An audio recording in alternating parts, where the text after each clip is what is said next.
जीवनातील समस्यांसाठी दत्तगुरूंची उपासना कशी करावी? अवधूत चिंतन श्री गुरुदेव दत्त. दत्तगुरूंच्या कृपेने तुमच्या सर्व मनोकामना पूर्ण व्हाव्यात अशी गुरुचरणी प्रार्थना करून आजच्या व्हिडिओला सुरुवात करूया. श्री गुरुदेव दत्त. भाग 1. दत्तगुरूंची ओळख. दत्तगुरू हे त्रिपुरारी शिव, वृषभध्वज, गणेश आणि विष्णू यांचे अवतार मानले जातात. जीवनातील प्रत्येक अडचणीसाठी हे आपल्या भक्तांचे मार्गदर्शन करतात. उपासना करताना दत्तगुरूंच्या कथा, गुण आणि दिव्य कार्य समजून घेणे आवश्यक आहे. भक्ताने मन, वचन आणि कर्माने शुद्ध राहावे. रोज सकाळी अथवा संध्याकाळी शांत जागी बसून दत्तगुरूंचे स्मरण करावे.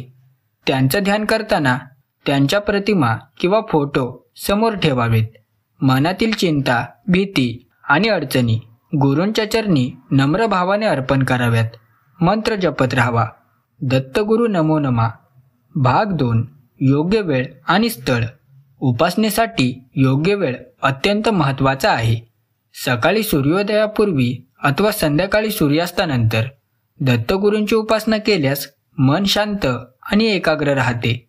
शांत, स्वच्छ आणि व्यत्ययमुक्त स्थळ निवडा. पूजास्थळावर ताजे फूल, दिवा, धूप आणि नारळ ठेवणे शुभ असते. मोबाईल, टीव्ही किंवा अन्य व्यत्यय टाळा. स्वच्छ स्थळ ठेवणे मन शुद्ध करणे आणि आत्म्याला गुरूंच्या दिव्य उपस्थितीचा अनुभव देणे आवश्यक आहे. सतत योग्य वेळ आणि स्थळ पाळल्यास जीवनातील अडचणी, मानसिक ताण आणि भय कमी होतात आणि आंतरिक शांती अनुभवता येते. भाग 3. मनाची तयारी. दत्तगुरूंची उपासना सुरू करण्यापूर्वी मन पूर्णपणे शुद्ध करणे आवश्यक आहे. खोल श्वास घ्या. मनातील नकारात्मक विचार दूर करा आणि गुरूच्या कृपेची भावना मनात ठसा उमटवा. आपल्याला कोणत्याही अडचणींना सामोर जावे लागते हे विचार करा. अनुभव असा असावा की गुरु आपल्यासोबत सदैव आहेत. ध्यान करताना प्रत्येक श्वासात गुरूंची कृपा अनुभवावी. मन स्थिर आणि भक्तिपूर्ण असले पाहिजे. भक्ताचे मन स्वच्छ असेल तर मंत्राचा प्रभाव दुपटीने वाढतो. संकटावर विजय साधता येतो आणि आध्यात्मिक शक्ती अनुभवता येते. भाग 4. मंत्रजप. दत्तगुरूंच्या उपासनेत मंत्रजप अत्यंत प्रभावी साधना ठरते. रोज 100 वेळा दत्तगुरू नमो नमा हा मंत्र जपा. जप करताना मन पूर्णपणे मंत्रावर केंद्रित करा. गती, आवाज किंवा संख्या यापेक्षा मनाची एकाग्रता अधिक महत्त्वाची आहे. जपासाठी माळ वापरणे उपयुक्त ठरते. मंत्र जपाने नकारात्मक ऊर्जा नष्ट होते. मनाचे संतुलन राखले जाते. संकटांमध्ये धैर्य प्राप्त होते. सातत्याने जप केल्यास जीवनातील अडचणी हलक्या होतात आणि भक्ताला आध्यात्मिक आनंद अनुभवायला मिळतो. भाग 5. फुलांचे महत्त्व. उपासनेत फूल अर्पण अत्यंत शुभ मानले जाते. ताज्या फुलांचा वापर करून गुरूंच्या चरणी अर्पण केल्यास सकारात्मक ऊर्जा निर्माण होते. फुलांच्या सुगंधामुळे मन शांत होते आणि भक्ताची एकाग्रता वाढते. लाल, पांढरे किंवा केशरी फूल विशेष शुभ असतात. प्रत्येक फूल अर्पण करताना भक्ताने मनातील श्रद्धा आणि प्रेम व्यक्त करावे. फुलांचा अर्थ केवळ सजावट नाही, ते भक्ताच्या आत्म्याशी गुरूंची जोड मजबूत करण्याचे साधन आहे. सतत फूल अर्पण केल्यास जीवनातील अडचणी दूर होतात आणि भक्ताला आध्यात्मिक समाधान प्राप्त होते. भाग 6. धूप आणि दिवा. धूप आणि दिवा ही उपासनेची शक्तिशाली साधने आहेत.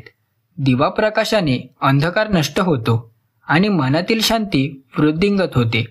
धूपाने वातावरण शुद्ध होते आणि नकारात्मक ऊर्जा दूर होते. दिवा आणि धूप ठेवून भक्ताने गुरूंची कृपा मागावी आणि सर्व अडचणी त्यांच्यावर सोपवाव्यात. दिवा आकाशात प्रकाश पसरवतो, तसेच भक्ताच्या मनात जागृती आणि उत्साह निर्माण करतो. नियमित दिवा लावून धूप घातल्यास उपासनेत सातत्य येते आणि जीवनातील समस्यांवर दत्तगुरूंची कृपा स्पष्टपणे दिसते. भाग 7. नारळ अर्पण. नारळ अर्पणाचे अर्थ मन, वचन आणि कर्माचे शुद्धीकरण. नारळ फोडताना भक्ताचे अंतःकरण गुरूंच्या चरणी समर्पित होते. प्रत्येक नारळ अर्पण करताना मनातील इच्छा, चिंता आणि अडचणी गुरूंच्या चरणी नम्र भावाने सोपवाव्यात. नारळ अर्पणाने संकटातून मुक्ती मिळते. भक्ताच्या जीवनात स्थिरता येते, श्रद्धा वाढते आणि आध्यात्मिक ऊर्जा जागृत होते. या साधनेने उपासनेचा प्रभाव अनुभवात जागवतो. मंत्र जप करताना ओम दत्तगुरु नमो नमः कायम ठेवावा. भाग 8. ध्यान साधना. ध्यान करताना भक्ताने पूर्ण श्रद्धा आणि विश्वास ठेवावा. गाढ श्वास घेऊन मन शांत करा. गुरूंच्या रूपाची कल्पना करून अनुभव घ्या की आपण त्यांच्या चरणी सुरक्षित आहोत. ध्यानामुळे मनातील अशांतता कमी होते, आंतरिक शक्ती जागृत होते आणि जीवनातील अडचणी हलक्या वाटू लागतात. नियमित ध्यान केल्यास भक्ताला गुरूंची कृपा प्रत्यक्ष अनुभवायला मिळते. संकटांमध्ये धैर्य वाढते, भीती कमी होते आणि मानसिक व आध्यात्मिक शक्ती वृद्धिंगत होते. भाग 9. तिथी आणि वार. दत्तगुरूंची उपासना करण्यासाठी शुभ तिथी आणि वार पाळणे आवश्यक आहे. गुरुवार हा सर्वाधिक शुभ मानला जातो. तसेच दत्त जयंती आणि अन्य पवित्र उत्सवांच्या दिवशी उपासना अधिक फलदायी ठरते. या दिवशी भक्तांची श्रद्धा अधिक तीव्र होते आणि गुरूंची कृपा सहज मिळते. मन पूर्णपणे भक्तिपूर्ण राहते, त्यामुळे संकटांवर मात करणे सुलभ होते. योग्य वेळ, वार आणि पवित्र तिथी पाळल्यास जीवनातील अडचणी, मानसिक ताण आणि भय कमी होतात आणि आंतरिक शांती अनुभवता येते. भाग 10. कथा वाचन. दत्तगुरूंच्या जीवनकथांचे वाचन उपासनेचा अविभाज्य भाग आहे. गुरूंच्या अवतारांच्या कथा वाचल्यास भक्ताला प्रेरणा मिळते आणि श्रद्धा वाढते. प्रत्येक पात्राचे गुण समजून घेणे महत्त्वाचे आहे. कथा वाचनामुळे भक्ताला जीवनातील अडचणींशी सामना करण्याची ताकद मिळते. कथा वाचल्याने मनात भक्तिपूर्ण ऊर्जा निर्माण होते आणि भक्ताला गुरूंची कृपा प्रत्यक्ष अनुभवायला मिळते. नियमित कथा वाचन केल्यास मन स्थिर राहते आणि उपासनेचा परिणाम दीर्घकाळ टिकतो. भाग 11. अनुभव सांगणे. भक्ताने आपल्या अनुभवांची नोंद ठेवणे आवश्यक आहे. उपासना सुरू केल्यापासून जीवनात घडलेल्या बदलांचे निरीक्षण करा. संकटांवर गुरूंच्या कृपेने मात कशी केली गेली हे लिहून ठेवा. अनुभव लिहिताना श्रद्धा आणि प्रेम व्यक्त करा.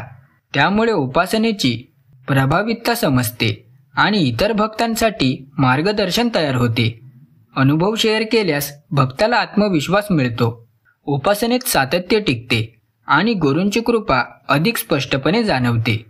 मंत्र जप करताना स्मरण ठेवा. भाग 12. सातत्य राखणे. उपासना सातत्याने करणे अत्यंत आवश्यक आहे. 7 दिवस, 40 दिवस किंवा 1 वर्ष नियमित उपासना केल्यास परिणाम स्पष्ट होतात.